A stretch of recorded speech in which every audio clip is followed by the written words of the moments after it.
Now, Openserve, South Africa's largest telecommunications infrastructure provider and Telkom, will today join the global community in celebrating World Fibre Day. We look at access to home fibre in South Africa and what can be done to connect farms and remote villages that lack fibre infrastructure. Well, our SABC News reporter Nompumelelo Sibiza has more on that story. Nompu, good morning to you.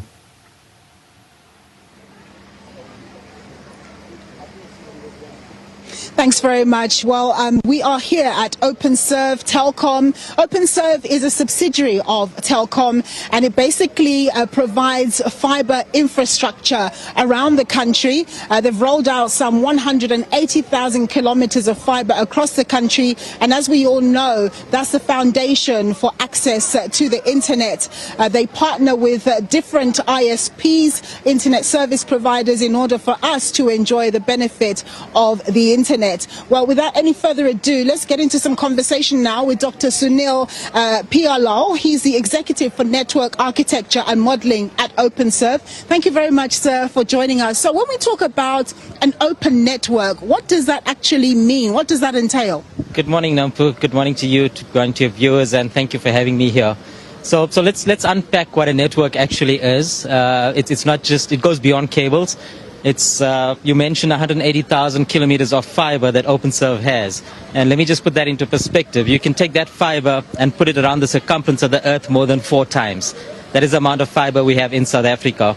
And if we look at what the network does, it actually connects the people, it connects families, it connects businesses. So the fiber actually is the fabric that brings connectivity to South Africa. As Openserve, we are a wholesale open access service provider, so our channel to market is our ISPs. There's over 200 ISPs registered on our network that actually sell services for Openserve. So being the head of network architecture and modelling, what does that entail and what keeps you up at night? Oh, there's a lot of things on this network that would keep me up at night. I think one of the most important things is making sure that our customers are connected. There's situations in life that we go through. We want to celebrate birthdays, we want to celebrate occasions. There's mourning occasions like funerals that we share with the rest of the world. But more importantly, keeping the economy up, keeping everyone connected, keeping the small businesses connected. And what a network architecture actually entails is making sure that the structure of the Openserve network is in place. We are future looking. We make sure that our network is ready for the next 5 years. We have very highly skilled engineers that work on this network and make sure that we have a plan in place to future-proof the network. And Openserve has one of the most advanced networks in the world. You know, we've recently taken up to 50 gigabits per second in the middle of the Kruger National Park to show you where we can take connectivity as an organization. And when you speak of 180,000 kilometers of fiber, Openserve has fiber in every single corner of South Africa. That's incredible what you're telling us, but when we talk about security of all that fibre that you've laid right across the country, how do you monitor that asset? So you're standing now in front of a national key point. You're standing in front of the Openserve core.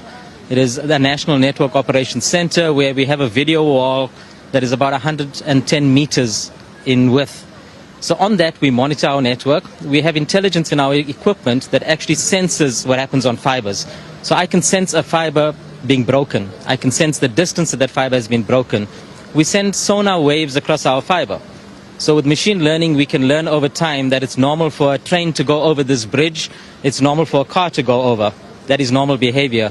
But when you have abnormal behavior, like someone driving a pick into the ground or driving someone putting a spade into the ground, that then gives us network sensing that tells us there's unusual activity. We then have 24/7 very highly skilled engineers working in this network operations center that you're looking at.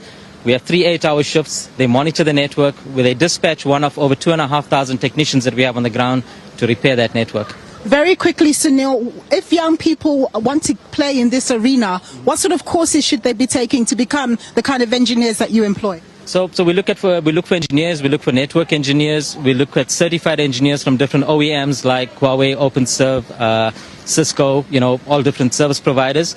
But most importantly, we look for data scientists. The network is evolving. We're looking for people that can analyze data. We're looking for people that can be our AI agents. We're looking for people that can do machine learning. So some of the fundamentals that they need to understand at school level is physics, the photonics. We need to understand mathematics. And if you do any of those courses and start studying towards data science, studying towards electronic engineering, then you stand in chance to be employed by Openserve.